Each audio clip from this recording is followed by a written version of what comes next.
So if you're obtaining a loan for the home that you're about to purchase, you are most likely going to have what's called an appraisal. An appraisal is a report based on the value of the home. It is literally a report of the value.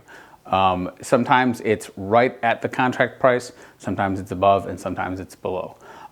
So what will happen is sometime during the contract period, your mortgage lender will call you and they will send out an appraiser to write this report based on the value of the home. And they'll take into all sorts of factors. They're going to take in location, square footage, and finishes of the home. And they're going to use past sales, usually up to a year. So they're not going to go past a year. And then they're going to go usually within 1 square mile of that house. So they're going to take that subject property and they're going to look at the homes that have sold in that area within recent time, and they're going to comment on the value of this home. And so now what do we do if the home doesn't appraise? Now let me give some numbers. So say you were going to pay $300,000 for a house and then it appraises at $290,000. So there's a few things that can happen.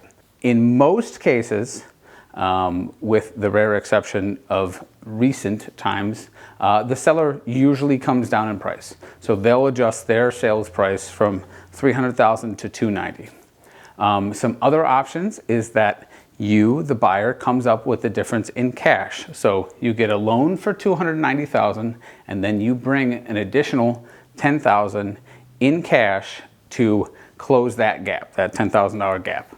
And then the third option is that it's some mix. Say you bring $5,000 and they come down $5,000 or whatever you decide. And then the fourth option is that both parties can kill the deal. It's very rare that the buyer is going to kill the deal because they're getting the house for a lesser amount.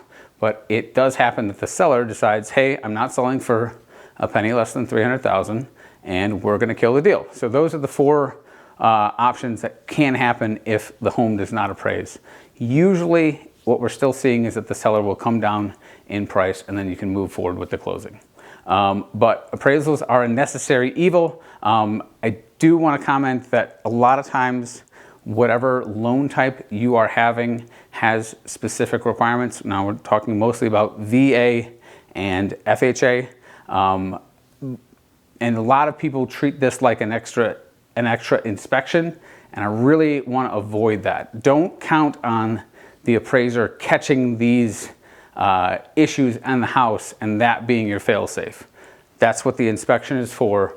So really, you want to separate them. Inspections are for catching errors and defects with the house, and appraisals are focused on the value and determining that value. If you have any questions about this or anything else that we talk about, feel free to contact us below. Thanks.